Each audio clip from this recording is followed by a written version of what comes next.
L'abandon de la création monétaire, ça s'est fait en une loi, discuté à Noël pendant que les parlementaires n'étaient pas là. Et on n'arrive pas à mettre la main sur les débats, curieusement. On n'arrive pas à savoir quels sont les arguments qui ont été invoqués. Mais je veux dire, ça c'est une décision unique, facile, et confirmée par l'article 104 de Maastricht, et devenu 123 de Lisbonne. Donc là, c'est plus, ce qu'une loi avait fait, une loi pouvait le défaire. Mais maintenant que c'est monté au niveau européen international, vous pouvez voter à gauche, à droite, ça ne changera plus rien. L'article 104 de Maastricht, l'article 123 de Lisbonne,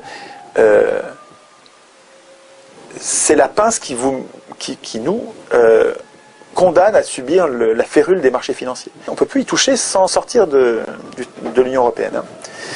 C'est pour ça qu'il faut en sortir absolument. Donc, ça c'était juste une décision, une loi, ou un article de traité. Mais ce qui se passe avec l'autre partie de la pince, c'est l'endettement de l'État.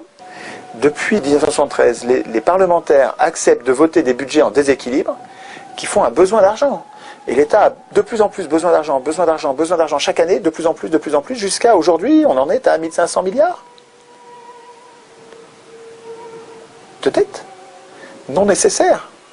Avec ce monstre de dette qu'on a, mais qui ne tombe pas du ciel, qui est le résultat de décisions par nos parlementaires, chaque année, de voter des budgets en déséquilibre, de droite comme de gauche.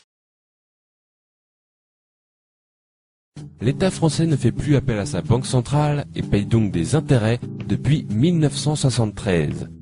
Lorsque l'on somme ce qui a été payé en intérêts seul depuis cette date, on obtient le nombre remarquable de 1400 milliards d'euros. Pourquoi remarquable?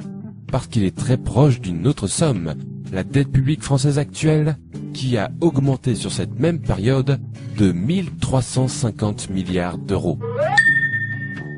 En clair, ce qui fait grossir la dette, ce sont tout simplement les intérêts de cette même dette.